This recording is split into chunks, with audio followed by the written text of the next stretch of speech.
Avec la grâce de Dieu, nous allons continuer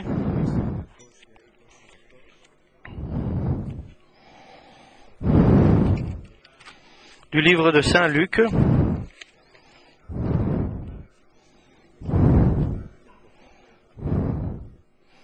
chapitre 22, verset 1. Le livre de Saint Luc, chapitre 22, verset 1. La fête des pains sans levain, appelée la Pâque, approchait. Les principaux sacrificateurs et les scribes cherchaient les moyens de faire mourir Jésus, car ils craignaient le peuple. Or Satan entra dans Judas, surnommé Iscariote, qui était du nombre des 12, et Judas alla s'entendre avec les principaux sacrificateurs et les chefs des gardes sur la manière de leur livrer. Ils furent dans la joie, et ils convinrent de lui donner de l'argent. Après s'être engagés, ils cherchaient une occasion favorable pour leur livrer Jésus à l'insu de la foule. Le jour des pains sans levain, où l'on devait immoler la Pâque, arriva. Et Jésus envoya Pierre et Jean en disant « Allez, nous préparer la Pâque, afin que nous la mangions. » Ils lui dirent « Où veux-tu que nous la préparions ?» Il leur répondit « Voici, quand vous serez entrés dans la ville, vous rencontrerez un homme portant une cruche d'eau. Suivez-le dans la maison où il entrera. Et vous direz au maître de la maison, « Le maître te dit, où est le lieu où je mangerai la Pâque avec mes disciples ?» Et il vous montrera une grande chambre haute, meublée. C'est là que vous préparerez la Pâque. Ils partirent et trouvèrent les choses comme il leur avait dit. Et ils préparèrent la Pâque. L'œuvre du Seigneur continue, chers frères et sœurs. Et il continue avec d'une manière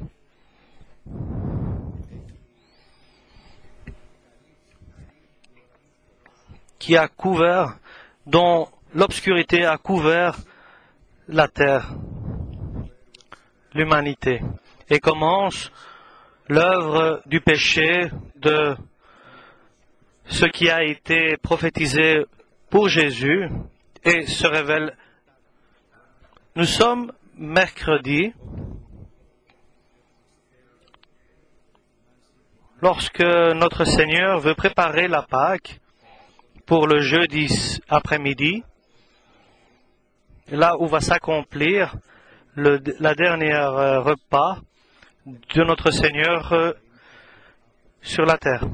C'est un repas d'adieu, d'au revoir du moins, pas d'adieu mais d'au revoir. C'est que nous devons faire attention que ces jours-là, comment le Père voit les choses, comment le Père voit les hommes, comment les hommes agissent. Chacun, il a sa propre destinée, sa propre vie. Ce sont mercredi et jeudi, ce sont les derniers jours de Jésus-Christ sur la terre. Il va être arrêté par les chefs des sacrificateurs, des pharisiens. Il va être livré à eux pour 30 cycles d'argent. L'agneau de Dieu, celui qui ôte le péché du monde. Parmi ceux que Dieu observe, il y a Judas l'Iscariote, celui que Dieu a trouvé, celui que le diable a trouvé pour l'approcher facilement et lui inciter à livrer Jésus-Christ. C'est une personne que Jésus avait choisie, Judas l'Iscariote, mais il l'a choisi pour qu'il soit un des 12, pour qu'il devienne juge aussi. Et pendant les 3 ans qu'il était avec Jésus-Christ, il a entendu toutes les paroles de Jésus. Il était un des premiers avec Jésus-Christ, mais rien de tout cela ne l'ont sauvegardé d'arriver à ce point de l'apostasie et de livrer Jésus. Et ainsi, chers frères, que cela ne nous semble pas étrange, parce que le cœur de l'homme est un cœur qui égare et qui est dans la corruption totale.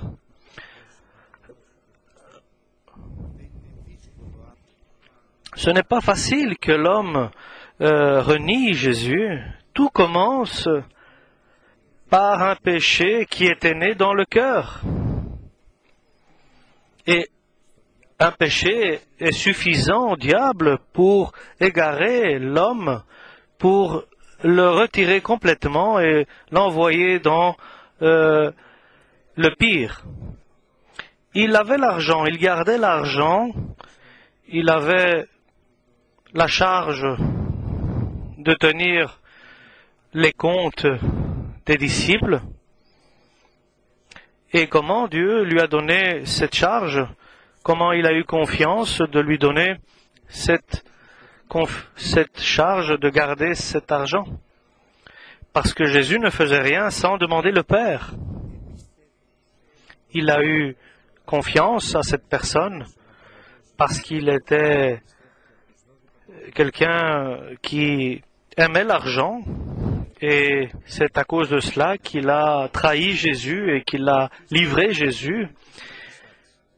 Et ici, nous pensons qu'il a été baptisé du Saint-Esprit et il s'est égaré. Il y a, vous savez, il y a des lois qui gèrent et qui ordonnent les agissements de Dieu, parce que Dieu est vrai et sa parole est éternelle. Et Dieu est responsable de sa parole. Il est ce qu'il dit, il va l'accomplir. Il est tenu par sa propre parole. Et il n'y a pas de... Et la bonté de Dieu, nous donnons à Dieu lorsque nos parents nous demandent certaines choses, nous les aidons.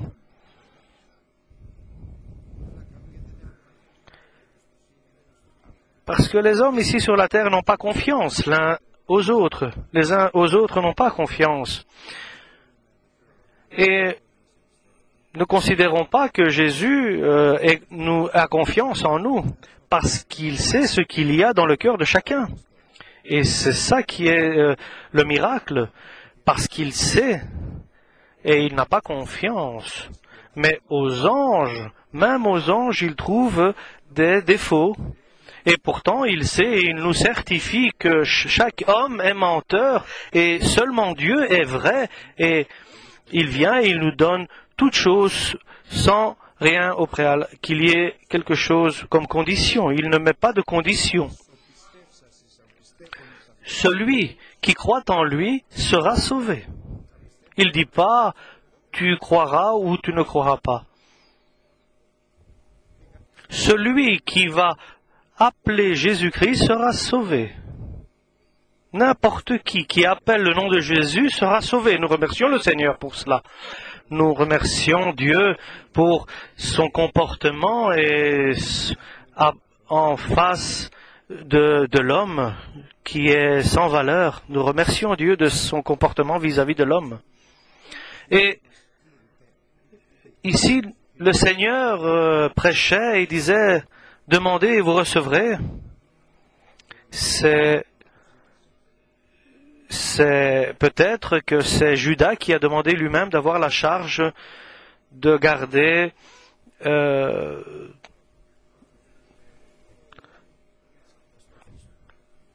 l'argent des 12, d'avoir lui les comptes. Et nous devons faire très attention à ça, parce que nous devons faire attention à ce que nous demandons à Dieu. Parce que si nous demandons des choses à Dieu, Dieu va nous les donner.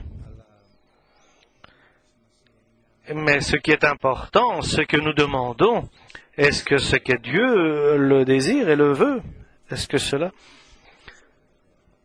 Jésus a demandé au Père, il a demandé que cette coupe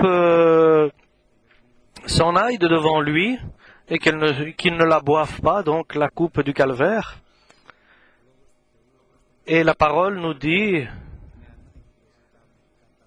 il est important que nous demandions selon sa volonté. Et alors nous avons beaucoup de présence devant lui et d'autorité dans le sens de demander ce que nous voulons et il peut répondre à nos requêtes.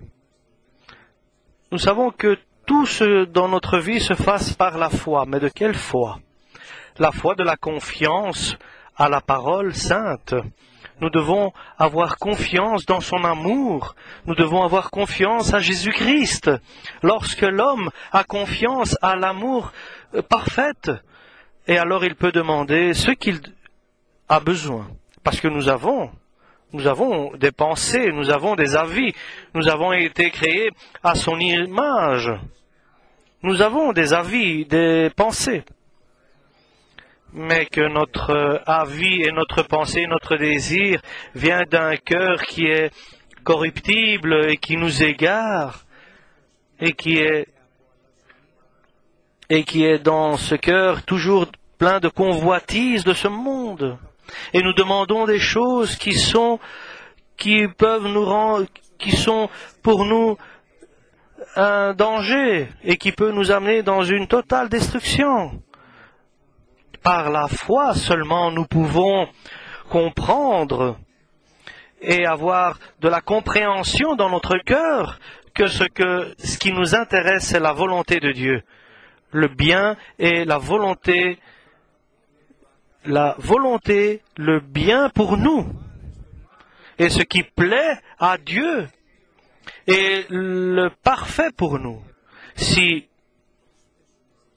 Et si nous ajoutons à ces pensées cela, que la parole nous certifie que Dieu est disposé et il est tenu par sa parole et de nous gracier et de nous donner beaucoup plus que ce que nous demandons par la force du Saint-Esprit, ce qui est dans notre vie, combien est important.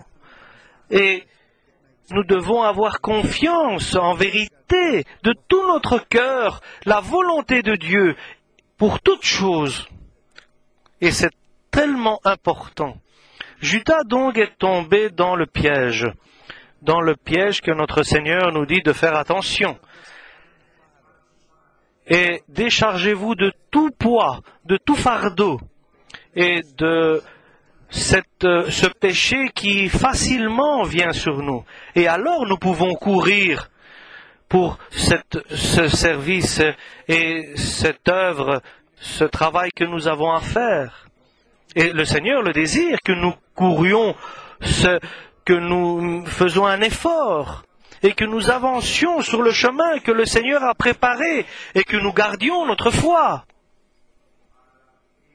Mais si, au préalable, si nous n'avons pas certaines conditions, si nous ne sommes pas libérés de ce poids qui est dans notre cœur, comme le Seigneur a dit, venez tous ceux vers moi, vous qui êtes chargés de poids et de fardeau de ce monde, et moi je vais vous libérer. Et il y a des frères qui sont chargés de différentes convoitises.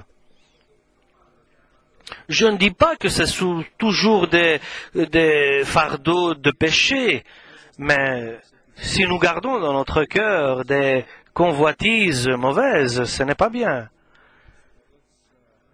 Alors là, nous sommes rentrés sur le chemin de l'apostasie, dans le chemin du péché, et de la douleur et du malheur. Des convoitises qui soient bonnes. Qu'il soit bon devant Dieu, qu'il soit agréable à Dieu.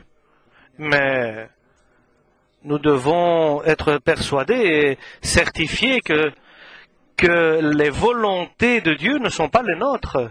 Et les volontés de Dieu qu'il a pour nous, ce ne sont pas ceux-là que nous avons nous en nous. Et nous allons avancer un peu plus. Les volontés que Dieu a pour nos enfants, ce n'est pas ce que nous avons pour nos propres enfants. C'est une erreur que nous faisons. Les volontés et les convoitises que vous avez dans votre vie, ce n'est pas cela que j'ai moi-même. Et comprenez cela. Et les différences, ce n'est pas une petite mais de la distance qu'il y a entre le ciel et la terre, ce sont de là mes volontés, de vos volontés à vous. Et mes chemins, et mes pensées, et mes avis, et mes décisions, ils n'ont rien à voir avec les vôtres. Et ils ne s'approchent pas non plus. Parce que vous êtes des hommes, vous voyez sur une certaine distance, jusqu'à un mur, et vous voyez dans le présent. Mais moi, je suis puissant et je ne vois tout, je vois le présent, le futur. Il n'y a pas d'obstacle, il n'y a pas...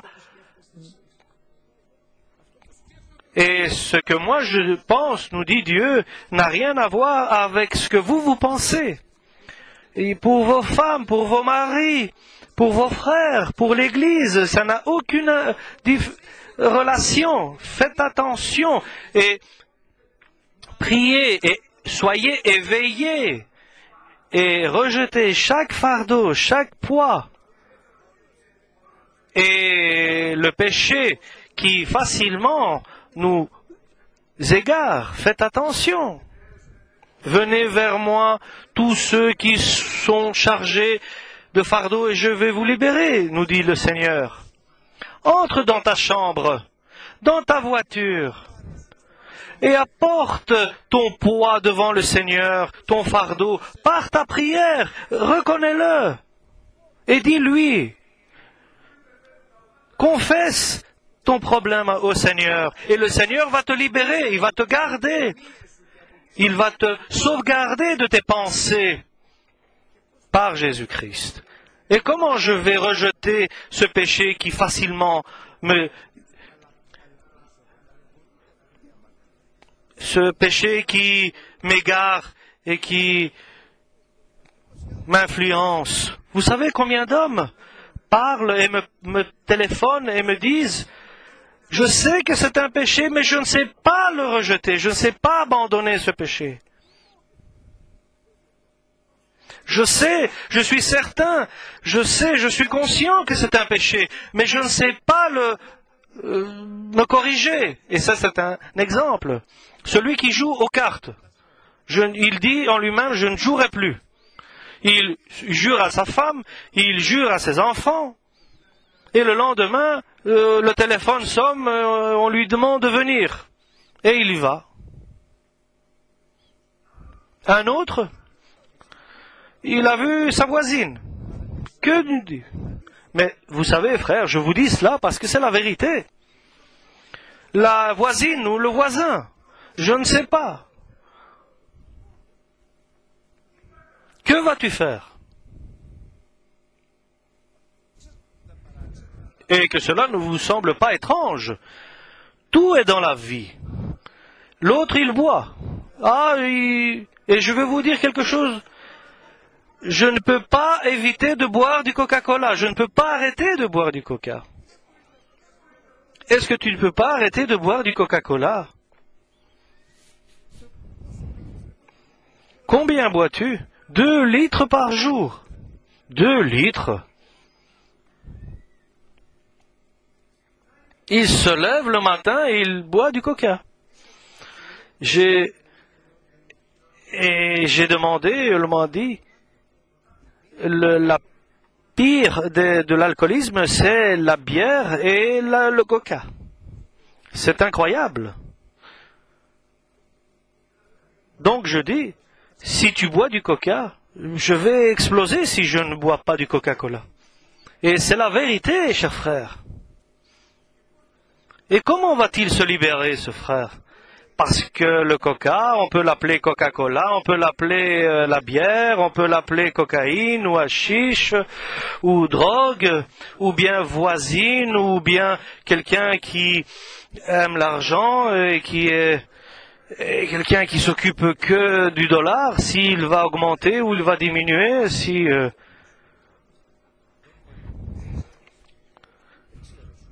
Et bien sûr, je ne sais pas. Quelqu'un m'a téléphoné, me demandait si je savais ces choses-là.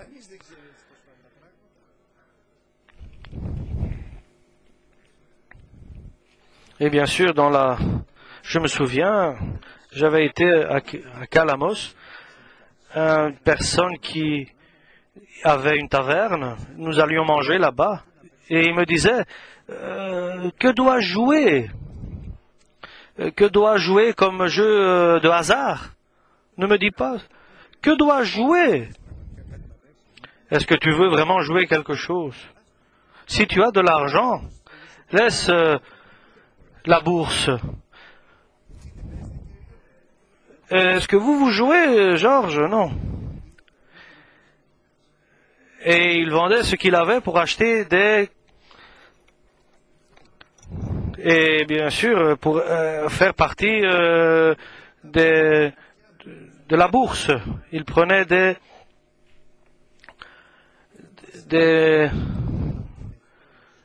il jouait avec l'argent pour...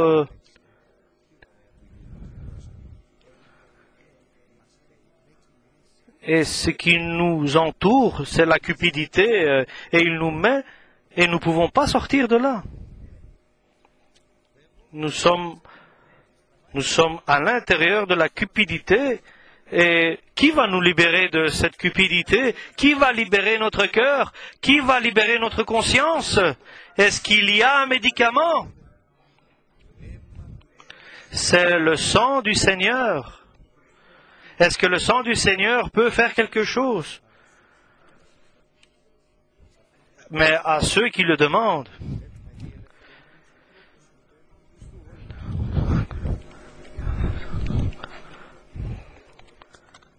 Et nous sommes libérés de beaucoup de péchés. Et si quelqu'un entend le témoignage de quelqu'un ou sa confession, et bien sûr, on est étonné. Et pensez un peu si le Père voit Judas, un homme qui a été choisi par Jésus, et son cœur commence à se détruire et il cherche, il est cupide et là, il aime l'argent. Que va-t-il faire? Il va aller chez les scribes, chez les pharisiens, chez les maîtres de la loi, parce que je sais qu'ils veulent attraper Jésus. Moi, je vais vous guider là où il va le soir et il prie. Et non seulement cela, mais je vais vous apporter chez lui, je vais l'embrasser, et celui que je vais embrasser, c'est lui qui est Jésus. Dans la nuit, moi, je vais vous le livrer et vous allez l'attraper. Combien vous allez me donner? Nous allons faire un contrat. Nous allons... Et c'est ce qui m'a vraiment bouleversé aujourd'hui, parce que le Père voit cela. Et sa compassion a dû être brisée. Combien allez-vous me donner? Pour 30 cycles d'argent? Tu vas livrer le Sauveur, celui qui te donne le salut. Mais avant d'arriver là, il est passé par beaucoup d'épreuves. Et c'est une épreuve qui l'a poussé pour toute la force de son cœur qui l'égare. Et nous allons le voir ensemble.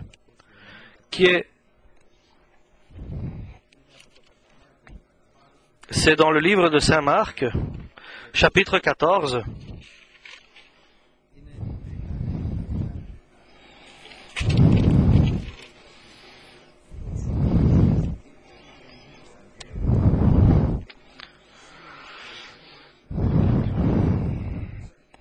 Pendant qu'il était mangé, Jésus prit du...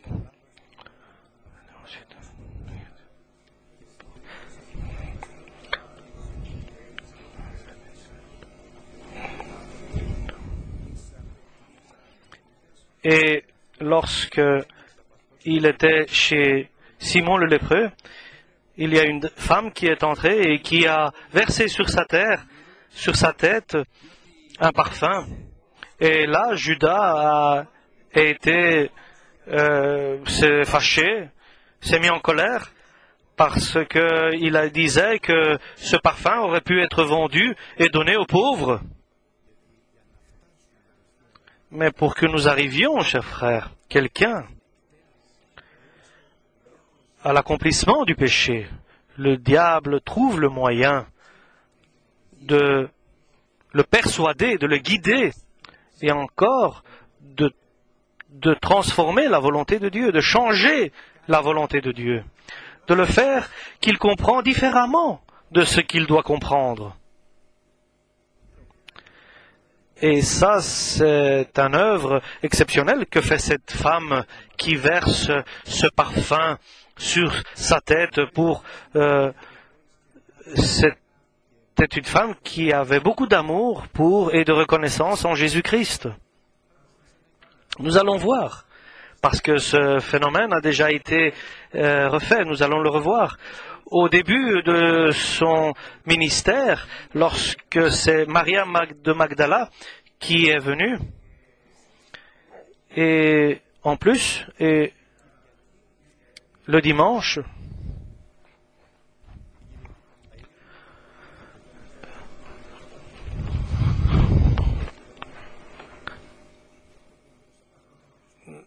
nous allons le voir plus loin. Cette femme, nous voyons qu'elle n'est pas pécheresse, c'est une femme qui a beaucoup de reconnaissance en Jésus, et elle prend ce qu'elle a de plus cher, de plus qui lui est et c'est ce qui est pour elle, et elle l'offre et le sacrifie pour celui qu'elle aime. Lorsque l'homme aime et il sacrifie, et il est vu par les autres comme quelqu'un de fou ou quelqu'un d'insensé. Mais nous comprenons que celui qui aime, ce que veut dire sacrifice. Judas ne peut pas le comprendre, ce que fait cette femme à ce moment-là, parce qu'il n'a pas sacrifié, il prend seulement, il n'aime pas. Puisqu'il n'aime pas, il n'offre pas. Il a appris à prendre seulement, à recevoir. Mais Dieu nous dit, il est beaucoup meilleur de donner que de recevoir. Et vous savez comment il est facile. Un cœur peut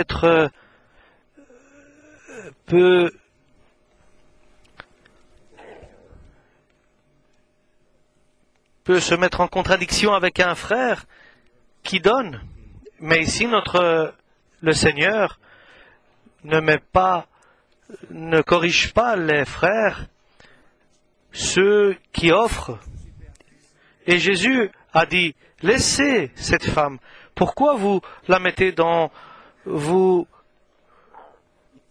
murmurez contre elle? Et faites attention.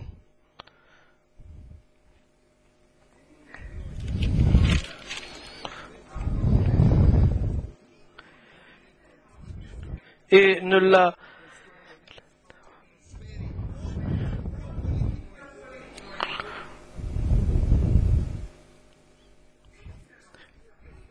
mettez pas dans des difficultés.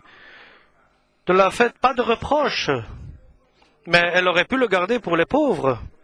Mais ne lui faites pas de reproches à cette femme.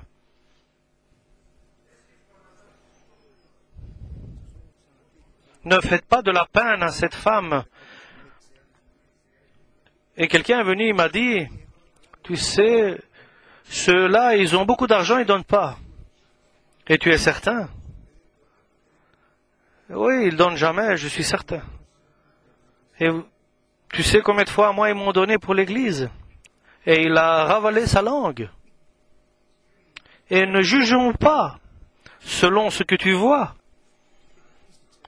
Et le pire des jugements, mais est-ce que lui, il fait aucune économie? Ils doivent avoir aussi de la sagesse et qu'ils fassent attention.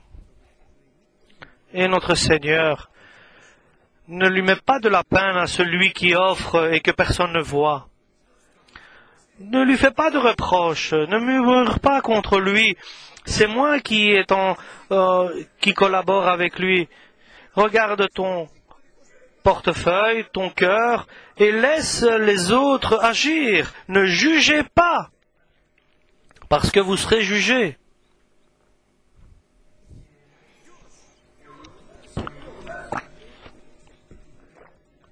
Judas ici, il met cette femme qui exprime, il lui met dans la peine cette femme qui exprime son amour pour Jésus, sa reconnaissance pour Jésus.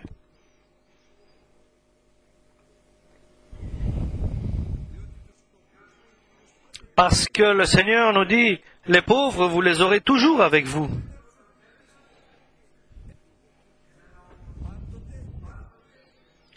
Les pauvres avec vous, vous les aurez toujours, les pauvres avec vous, et vous pouvez leur faire du bien quand vous voulez, mais vous ne m'aurez pas toujours, moi, dit Jésus. Elle a fait ce qu'elle pouvait pour Jésus. Et ce qu'elle pouvait, c'est très important.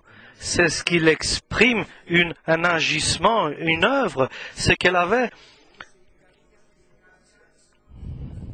Elle avait un parfum de nard pur, de grand prix. Et elle, et une autre personne l'a aussi sacrifié. De toutes ces femmes qui approchaient Jésus, seulement 3 ont sacrifié le parfum de grande valeur. Et un jour avant, elle a fait ce qu'elle pouvait faire. Et elle a eu le temps si elle retardait d'un jour, elle a répandu le parfum sur la tête de Jésus.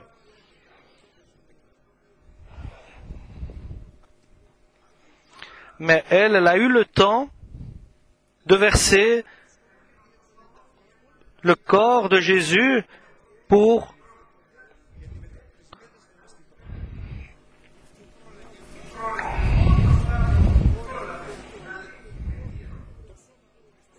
c'est la seule qui a eu le temps de couvrir le corps de Jésus pour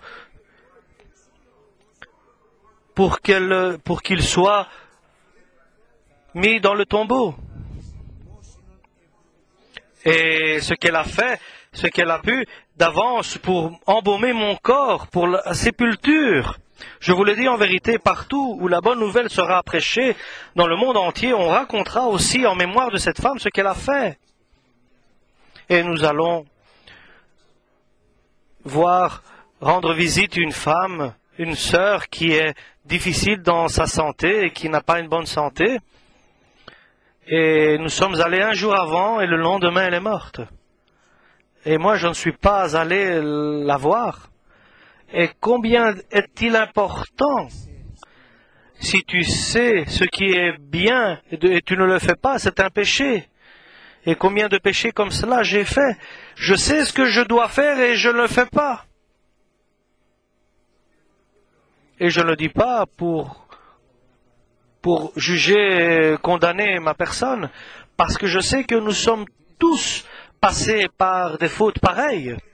Et vous savez, si nous n'aurions pas eu ces fautes, si, comme cette femme, qui aimait véritablement, et que nous, véritablement, nous aimions le Christ et nos frères, et ceux qui ne sont pas dignes non plus, et que nous soyons et que nous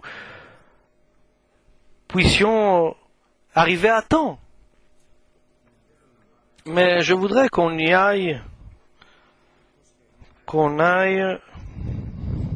La première femme qui a versé aussi un parfum sur Jésus, selon toute probabilité, c'est Maria de Magdala.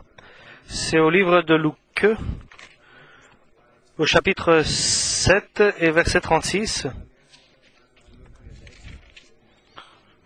verset 36, chapitre 7, livre de Luc, au verset 18 avant. Jean fut informé de toutes ces choses par ses disciples. Il en appela deux et les envoya vers Jésus pour lui dire, « Es-tu celui qui doit venir ou devons-nous en entendre un autre ?» Cette anecdote ici est venue beaucoup plus tôt. Et au verset 36, un pharisien pria Jésus de manger avec lui. Jésus entra dans la maison du pharisien et il se mit à table. Et voici une femme pécheresse qui se trouvait dans la ville. Ayant su qu'il était là, à table, dans la maison du pharisien, apporta un vase d'albâtre plein de parfums et se tint derrière aux pieds de Jésus. Elle pleurait, et bientôt elle mouilla de ses larmes, puis les essuya avec ses cheveux, les baisa, et les oignit de parfum, et les couvrit de parfum, et versa du parfum sur ses pieds. Elle prit ce parfum de grande valeur, et elle l'a versé sur les pieds de Jésus, et elle essuya les pieds de Jésus avec ses cheveux. Elle était derrière les pieds de Jésus et elle pleurait. Et de ses larmes, elle versait, ses larmes tombaient sur les pieds de Jésus. Et avec ses cheveux, elle essuyait les pieds de Jésus et les embrassait. Et elle essuyait les pieds de Jésus avec ses cheveux. Et le pharisien, voyant cela, elle pleurait. Le pharisien qui l'avait invité, voyant cela, dit en lui-même, si cet homme était prophète, il connaîtrait que quelle espèce est de la femme qui la touche.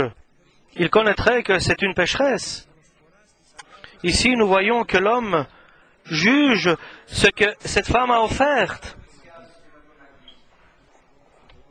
Mais la parole de Dieu nous dit, elle était pécheresse. Maintenant, elle n'est plus. Pourquoi n'est-elle plus? Parce que le Dieu l'a séparée, l'a pardonnée. Parce que le péché est parti de elle, et maintenant elle est heureuse. Et surtout, et ce que nous voyons au premier verset, et chapitre suivant, au chapitre 8, c'était Marie de Magdala, de laquelle a été sorti 7 démons. Elle était pécheresse, donc. Donc, maintenant, elle n'est plus pécheresse, elle n'est plus. Elle avait 7 démons, maintenant elle n'a plus. Donc, nous pensons la joie et la reconnaissance qu'elle avait vis-à-vis de Jésus. C'est pour cela que le Seigneur a répondu à l'hypocrite, ce pharisien. Au verset 40, je lis, Jésus prit la parole et lui dit, Simon, j'ai quelque chose à te dire. Maître, parle, répondit-il. Un créancier avait 2 débiteurs. L'un devait 500 deniers et l'autre 50. Comme il n'avait pas de quoi payer, il leur remit à tous deux leurs dettes. Lequel l'aimera le plus? Simon répondit, celui, je pense, auquel il a le plus remis. Jésus lui dit, tu as bien jugé. Celui qui a reconnu combien Dieu lui a gracié, combien Dieu lui a offert, et sa bonté, et celui qui a reconnu l'amour de Dieu, celui qui a reconnu le pardon de Dieu, celui qui a compris ce que Dieu a fait dans sa vie. Et il a répondu, il dit, je pense, auquel il a été remis le plus. Et Jésus lui a dit, tu as bien jugé. Puis, se tournant vers la femme, il dit à Simon, vois-tu cette femme? Je suis entré dans ta maison, et tu ne m'as pas donné d'eau pour laver mes pieds. Mais elle les a mouillés de ses larmes, et les a essuyés avec ses cheveux. Tu ne m'as pas donné de baiser. Mais elle, depuis que je suis entré, elle n'a pas cessé de me baiser les pieds. Tu n'as pas versé d'huile sur ma tête, mais elle a versé du parfum sur mes pieds. C'est pourquoi je te le dis, ses nombreux péchés ont été pardonnés, car elle a beaucoup aimé.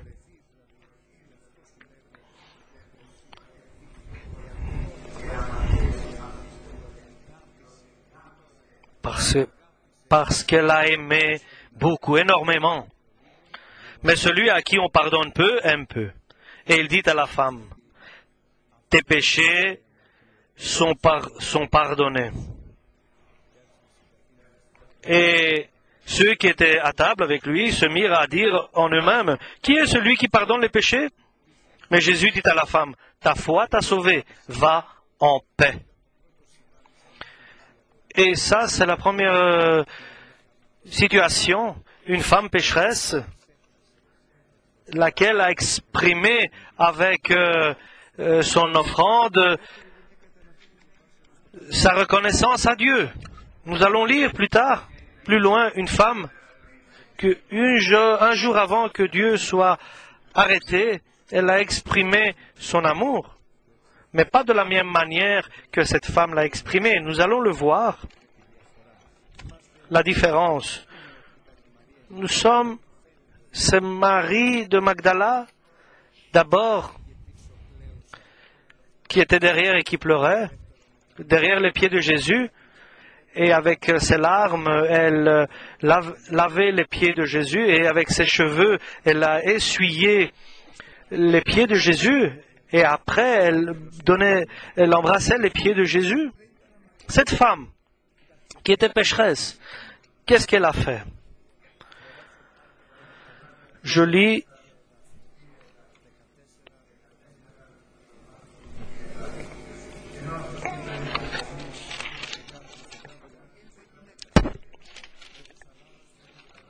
Comme Jésus était à Béthanie dans la maison de Simon le lépreux, une femme entra pendant qu'il se trouvait à table. Elle tenait un vase d'albâtre qui renfermait un parfum de nard pur de grand prix. Et ayant rompu le vase, elle répandit le parfum sur la tête de Jésus. Ici, nous voyons que c'est la même qui offre, mais ici, à celui qui a été gracié beaucoup et offert, beaucoup a aimé beaucoup. Nous allons voir la troisième femme au l'Évangile selon Saint Jean, chapitre 12, verset 1. Quelques jours auparavant, c'est un samedi, avant que Jésus entre à Jérusalem. Le premier verset du chapitre 12 de Saint Jean.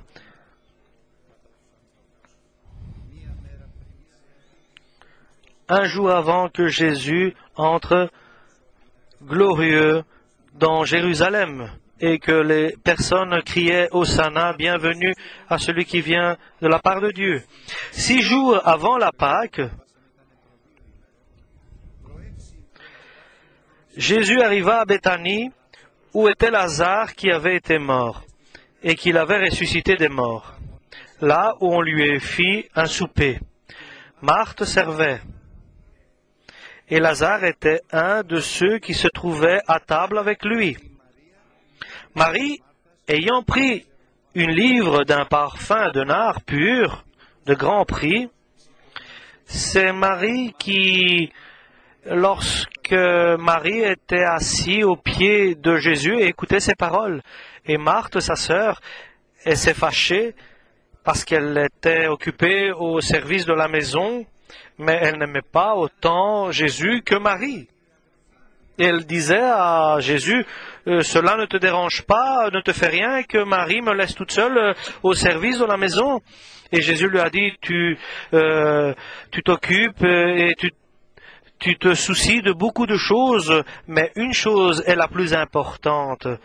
Mais Marie, tu vois, a choisi la bonne part qui lui sera jamais enlevée. Marie, ayant pris une livre d'un parfum de nard pur de grand prix, versa sur les pieds de Jésus et lui essuya les pieds avec ses cheveux. Et la maison fut remplie de l'odeur du parfum. Elle a couvert Jésus et la maison fut remplie de l'odeur du parfum. Et le Père voit ce que un de ses disciples, Judas Iscariote, fils de Simon, celui qui devait le livrer, dit, il n'avait pas encore pris la décision de livrer Jésus, mais c'est le mercredi qu'il avait pris la décision de livrer Jésus. Ici, son cœur commence à se détériorer. Ici, donc, au verset 5, « Pourquoi n'a-t-on pas vendu ce parfum 300 deniers ?» L'autre était 200 dinars, celui du grand mercredi. Ici, 300 deniers pour les donner aux pauvres. Il disait cela non qu'il se mit en peine des pauvres, mais parce qu'il était voleur. Et que tenant la bourse, il prenait ce qu'on y mettait. Ici, nous voyons ce qu'il a fait pousser, l'amour de la Marie, la sœur de Lazare et de Marthe. Ici, nous avons vu pour le cœur abîmé de Judas, qui est tombé sur la pierre de scandale qui est Jésus. Et qu'est-ce que c'est ces choses que vous faites? Jusque quand allons-nous entendre vos idioties et vos insensés que vous faites? Maître, ne mets-tu pas de l'ordre? Ne mets-tu pas les choses à leur place? Ici, Jésus a dit, mais Jésus dit, laisse-la faire. Elle a gardé ce parfum pour le jour de ma sépulture. Vous avez toujours les pauvres avec vous, mais vous ne m'avez pas toujours, moi. Et ainsi, chers frères, Judas a été scandalisé, et nous allons aller là où nous avons commencé, au livre de Saint Marc, chapitre 14.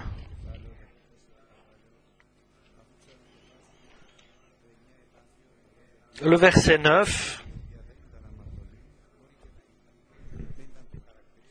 ici, nous allons lire les paroles qu'il a dit à cette femme. « Je vous le dis en vérité, partout où la bonne nouvelle sera prêchée dans le monde entier, on racontera aussi en mémoire de cette femme ce qu'elle a fait. » Et il continue, et ici ce que Dieu voit.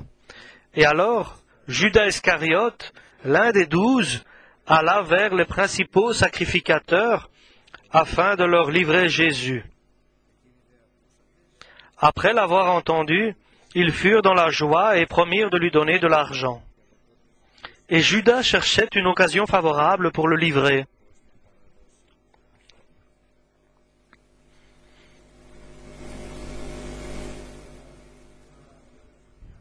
Maintenant, qu'allons-nous dire? Que Dieu nous garde. Qu'allons-nous dire devant ces choses que nous lisons?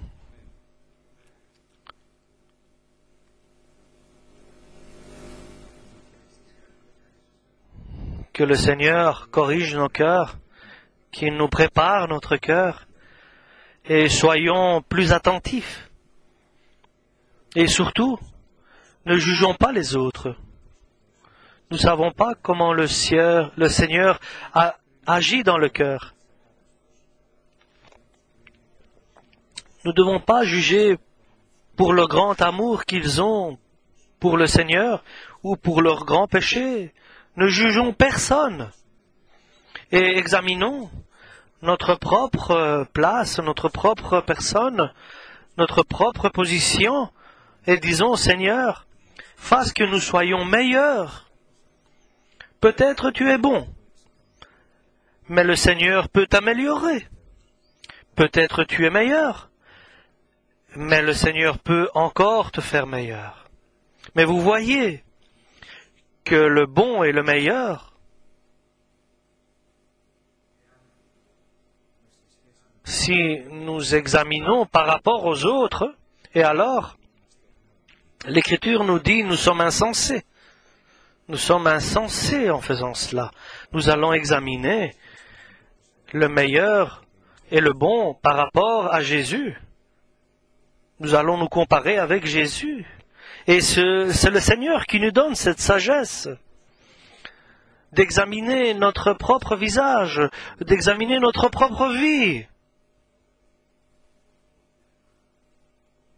pour que nous puissions nous repentir. et demander le visage de Jésus. Amen.